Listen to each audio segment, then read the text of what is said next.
Rothschild wasted no time informing his new congregants of his attitude towards Southern racial patterns. In a high holiday sermon at the temple in 1946, he noted that the blood of white and black soldiers of World War II was identical. And on the same occasion, the next year, he warned his congregants that the South was facing an imminent racial crisis. Despite the opposition of some congregants, he continued to preach on this topic with increasing intensity, at times comparing conditions in the South with those in Nazi Germany. A decade later, in response to one Southern rabbi who feared such pronouncements would endanger the vulnerable Jews of the South, Rothschild drew a comparison to World War II. How, he asked, can we condemn the millions who stood by under Hitler or honor those few who chose to live by their ideas when we refuse to make a similar choice now that the dilemma is our own? And in 1964, he compared the burning and bombing of black churches in the South to Kristallnacht and the beating of black children by white Southerners to the violence directed at Jews in Europe.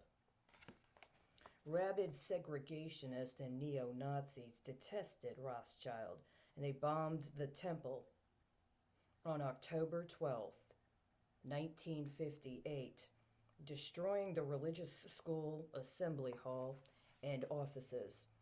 The attack was strongly condemned by Atlanta's religious, political, and economic leaders, and Ralph McGill, editor of the Atlanta Constitution, won a Pulitzer Prize for his commentary on the incident. The bombing, however, did not discourage Rothschild from continuing to preach against racism and segregation. For his efforts, he received the Clergyman of the Year Award from the National Conference of Christians and Jews and the Abe Goldstein Human Relations Award from the Anti-Defamation League. Rothschild's funeral in January 1974 was extensively covered in the Atlanta press and was attended by a who's who of Atlanta's economic and religious elite, as well as by Congressman Andrew Young, Jimmy Carter, the governor of Georgia, and future president, and his wife, Rosalind. It is likely that had Rothschild not been in the military, he still would have been on the forefront of the civil rights movement. I'm going to leave it there. A little over what? 27, 28 years ago, I wrote an article about another rabbi. He was from Poland. He'd studied in Germany. He was very well esteemed. He attended both a religious school concurrent to a secular school. When the Nazis came into power, he was forced to leave.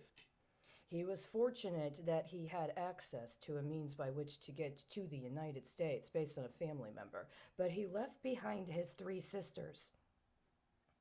All of his sisters were murdered by the Nazis. In this article, I discuss a conference he went to in Alabama where he was preaching, or rather giving a challenge to the community, and happened to quote the same scripture as another person who was identified as the Reverend Dr. Martin Luther King. I can't get this article. And I contend the reason I can't get this article is for 2 reasons.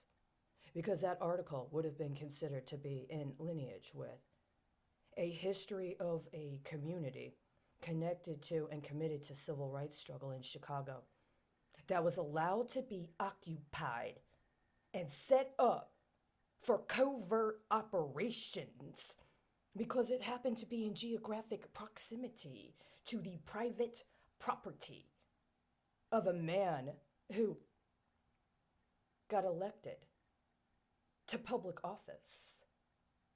But the other reason why is because that man had previously run for another office, and when I was a newspaper editor, I did a spread. And he answered a questionnaire submitted to all the other candidates that were eligible during that election and was covered in the newspaper along with them.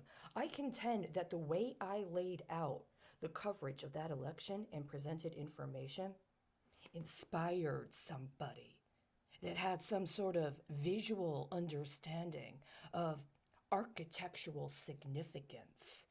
There's a direct correlation between where he was literally on the page of that spread regarding his election campaign coverage and the fact he colonized a synagogue 2 blocks away from his house that to this day has still been used and operationalized in acts of terrorism. The president does not have leave to get away with strategically coordinated acts of terrorism involving murder on holy sites and blowing up holy sites, regardless of how good it flips for his boys when it goes from the Muslims to the Jews, which is exactly what happened. And it's all right there. It's not just in black and white, by the way. They have a nice little burnt orange banner on the digital portal that is the Federal Register. It's all right there. Now they want to close off the libraries, including libraries that people who are in public are supposed to be obligated to, right? We got to pay the people who work in the libraries, their salaries and their benefits. That's why you got those bonds working. We're not allowed in the libraries anymore. That's the point. The libraries where they have the actual books, the written, bound documents, the official documents that are by law required to be made available in public depositories of government records, we're not allowed to have access to. So unless you took the notes and kept somebody from coming in and stealing your fucking notes and hooking them up for their deals, you don't really have a way with these online portals to authenticate the information, because they like to do this thing where they try to psyop you and they swap out what is actually the public record with other information for a specific period of time, hoping they can get away with laundering money through your work, whatever your work is. I want to ask a question, an honest question. How many actual priests, how many actual imams, how many actual rabbis have been attempted for enticement and extortion into cooperating with acts of terrorism being orchestrated by a man who moonlighted as the President of the United States? 1, 2, 3. While effectuating a kingpin operation under the guise of healthcare to commit to what is the only actual substantive legislative change the United States has had in the last 3 years: legalizing marijuana. How many holy people, men and women, agreed or conceded to the conspiracy of debasing their entire congregations into normalization and legitimization of drug dealing as a substitute for actual political representation and navigating the important concerns regarding separation of church and state? See, I remember being in Chicago when the church that Barack Obama used to go to was known as being a church that stood up for justice. And people respected that that preacher said what he did when he did. But when it became politically inopportune and people let the so-called candidate get away with strong-arming him into apologizing for going over the political capital budget at the moment, it had far-reaching consequences. And we're dealing with that today. I'm not allowed in the temple. I'm not allowed in the temple, and I haven't been for going on 12 years. Why? Under what authority does a secular political leader have the right to colonize a holy site to use for terrorist operations around the world, including in his own country?